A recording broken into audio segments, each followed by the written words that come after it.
Halo good people, saya Emma Ramayani, peserta PKDP PTP UIN Saizul Purwokerto tahun 2023 angkatan kedua akan menampilkan video praktik mengajar. Selamat menyaksikan. Sudah datang semua? Sudah. Kita mulai ya? Siap. Bismillahirrahmanirrahim. Assalamualaikum warahmatullahi wabarakatuh. Waalaikumsalam warahmatullahi wabarakatuh. Bahagia sekali. Gimana kabarnya, sehat? Alhamdulillah jika sehat. Hadir semua tidak? Tidak. Berapa yang nggak ada? Satu. Satu orang? Ya. Ini ada 16 ya? Ya. Ini absensinya silakan diisi. Ya. Teman-teman semua, pada hari ini kita akan belajar pada mata kuliah pendidikan anak dalam keluarga bersama saya Emma Ramayani. Sebelum ke materi inti, Ibu akan menampilkan gambar terlebih dahulu. Silakan dilihat gambar di layar. Menurut teman-teman mahasiswa, gambar di layar itu sedang apa? Komunikasi. Kok tahu sedang komunikasi?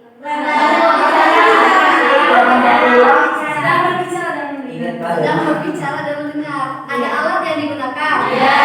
Alatnya apa? Zaman mana ini? Lalu gambar yang terakhir itu kira-kira gambar apa? WhatsApp. Ada gambar. Ya. Berarti kalian pakai WhatsApp. Iya. Fungsinya untuk apa? Kirim pesan, berkomunikasi, video call. Di sini ada 3 gambar cetak. Cetak 1 artinya tidak pesan dikirim. Ya. Cetak 2 pesan diterima.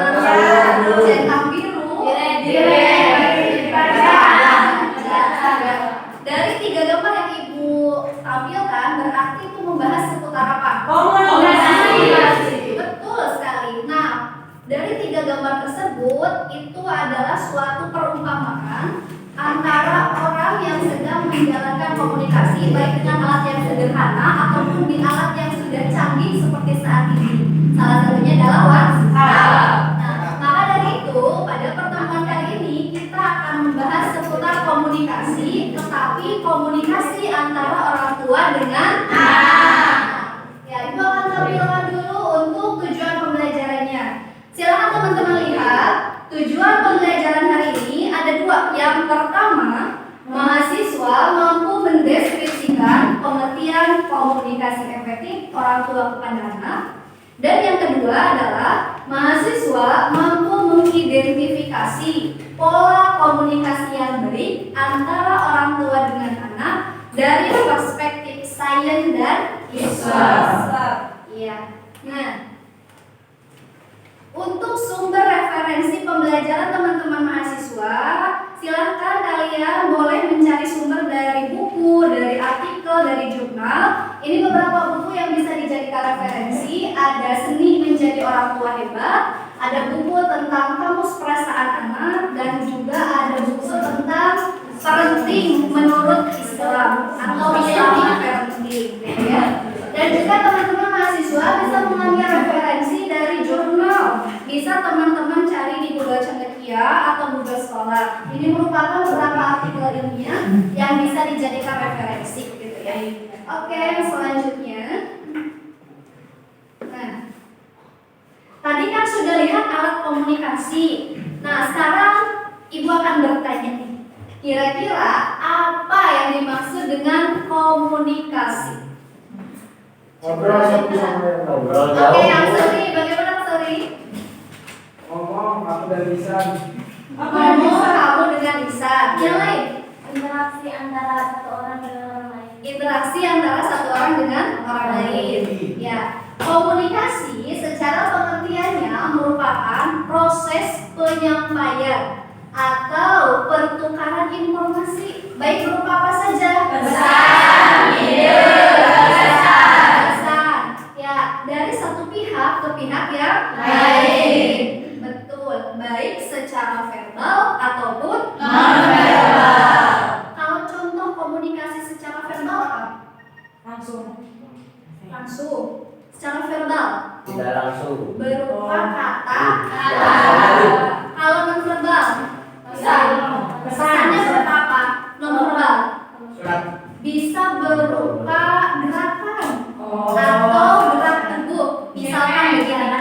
Ya, isyarat boleh. Oke, Bila, silakan. Apa yang dimaksud komunikasi efektif orang tua terhadap anak? Ya, oke. Nah, berhubung tadi kita telah berbicara bahwa kita akan membahas komunikasi efektif orang tua terhadap anak, dan berhubung juga ditanyakan, maka kita akan bahas. Nah, komunikasi efektif orang tua dan anak. Coba dirunut. Tadi komunikasi efektif itu ada timbal balik. Berarti kalau komunikasi efektif orang tua dengan anak, ada timbal balik dari siapa? Anak. Dari anak. Orang tua. Orang tua saja. Betul. Komunikasi efektif orang tua dan anak itu adalah komunikasi yang disampaikan oleh orang tua kepada anak, dan komunikasi tersebut anak merasa diperhatikan, merasa didengarkan, merasa dihargai, ya, dari pola komunikasi yang terjalin, sehingga ketika orang tua berbicara kepada anak merasa percaya diri karena komunikasi yang dijalin itu dua arah, tidak satu arah. Jadi komunikasi yang efektif dari orang tua ke anak itu, anak merasa dia didengarkan, dipahami, dihargai. Nah, sementara kalau komunikasi yang tidak efektif akan membuat anak merasa sebaliknya. Berarti merasa tidak dihargai, merasa tidak dimengerti, merasa diabaikan. Pernah tidak kalian ingin menyampaikan sesuatu tapi seolah tidak diberi kesempatan? Nah, itu rasanya sebagai pengabaian. Seolah-olah dikeramaikan tapi merasa sendirian. Gitu. Jadi komunikasi yang efektif antara orang tua dan anak adalah ada timbal balik dari orang tua terhadap anak, serta anak merasa dihargai, dipahami, dan dimengerti. Coba lihat, apakah gambar tersebut? Facebook. Icon medsos ya. Facebook, apa lagi?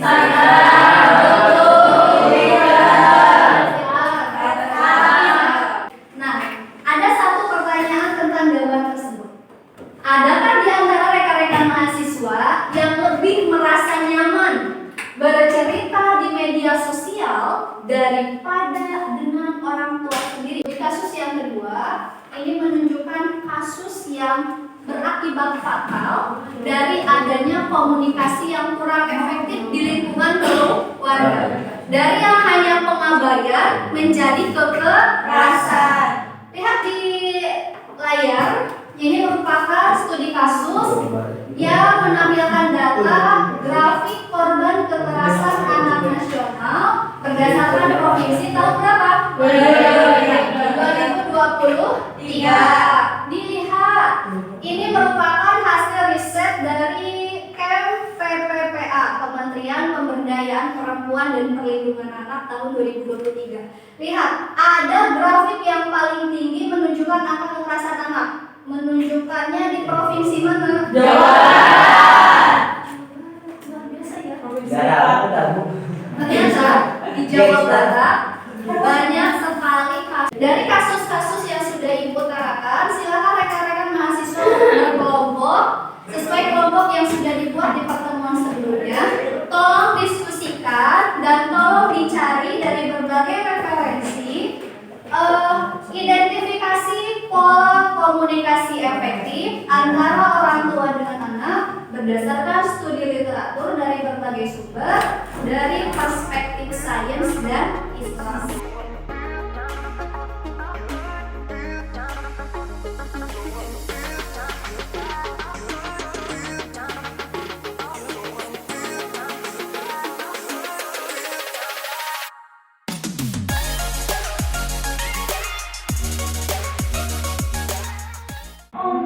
ولا تؤتوا السفهاء أموالكم التي جعل الله. Sudah selesai pekerjaannya? Silakan untuk rekan-rekan mahasiswa mempresentasikan hasil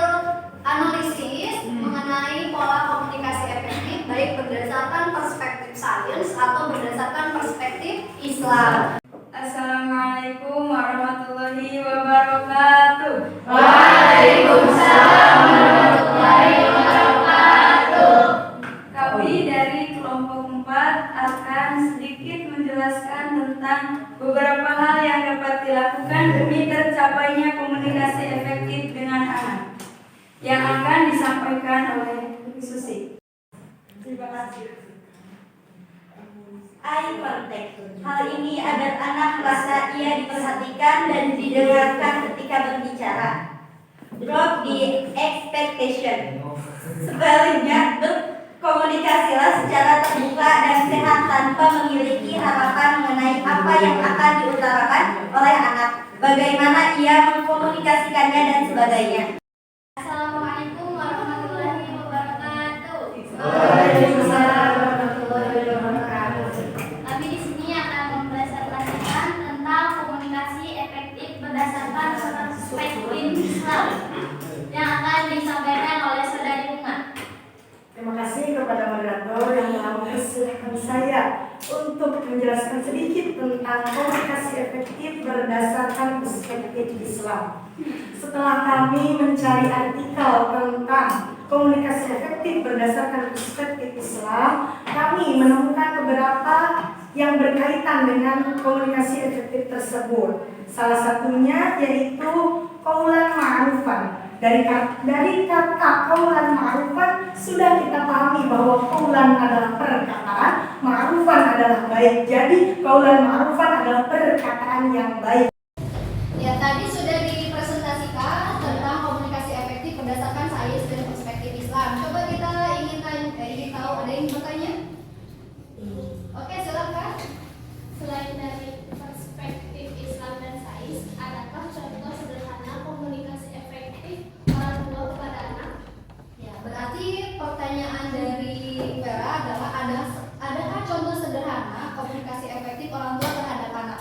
Teman-teman yang lain tadi ada yang mencari dan menganalisis tentang pertanyaan Vera? Ada. Jadi kelompok mana? Bisa menjawab? Bisa. Silakan. Contohnya dari dukungan atau dorongan yang semangat. Contohnya, kamu sudah berusaha yang baik kok. Lain kali kita coba yang lebih baik lagi ya. Nah, jadi ketika anak gagal, jangan dimarahi, akan tetapi harus dikasih motivasi. Ya. Rekan mahasiswa, dari tadi hasil diskusi yang telah dilakukan dan presentasi yang telah dilakukan, coba kita tarik garis besarnya atau kita simpulkan bahwa membangun komunikasi yang efektif antara orang tua dengan anak bisa ditinjau dari perspektif sains dan bisa ditinjau dari perspektif Islam. Kalau kita ambil garis besarnya, Ibu ada suatu pola yang disingkat dengan REACH. REACH. R itu adalah respect. Jadi harus menghargai. E-nya empati. Harus menempatkan diri pada situasi.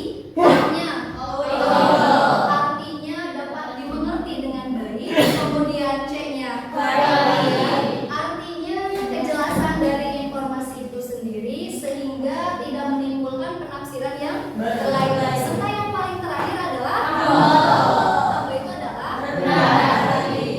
dan ujung dari pembahasan kita kali ini adalah ketika teman-teman mempelajari komunikasi efektif orang tua terhadap anak, itu harapannya terbangun dan terjalin serta terlaksana nilai-nilai moderasi beragama dalam lingkungan keluarga. Jika komunikasinya berjalan dengan efektif, maka terjalin yang pertama toleransi. Antar siapa? Keluarga. Selain toleransi juga anti juga dan yang keempat rumah itu tempat kembali paling nyaman ketika di dunia, sehingga ciptakanlah rumah yang harmonis dengan keluarga yang harmonis dan komunikasi yang berjalan efektif. Untuk pertemuan selanjutnya itu ada tugas. Tolong nanti hasil diskusi kita hari ini karena memang belum maksimal, tolong dikembangkan